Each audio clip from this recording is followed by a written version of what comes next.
নামাজে নারীদের সতর ডাকা ফরজ এবং নামাজ বিশুদ্ধ হওয়ার প্রথম এবং প্রধান শর্ত। সতর ডাকার যে নিয়ম, আমরা সেদিকটা খেয়াল রেখে আমাদের খিমারটা তৈরি করেছি।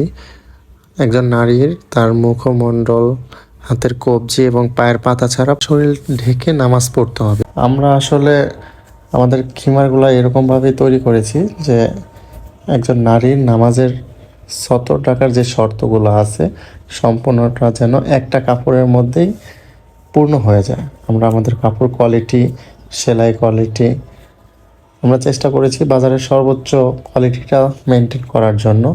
আলহামদুলিল্লাহ, আমাদের কাছ থেকে এই পর্যন্ত যত মানুষ পারচেস করেছে কেউ এখন পর্যন্ত প্রোডাক্ট কোয়ালিটি নিয়ে কিছু বলতে পারেনি। আমাদের কাপড় কোয়ালিটি, প্রিন্টের কোয়ালিটি, সেলাই কোয়ালিটি আলহামদুলিল্লাহ অন্যদের চাইতে বাজারে কম দামে যাদের কাছ থেকে পাবেন তাদের চাইতে আলহামদুলিল্লাহ অনেক ভালো। এটা যখন আমাদের প্রোডাক্টটা হাতে নেবেন তখনই বুঝতে পারবেন আপনারা।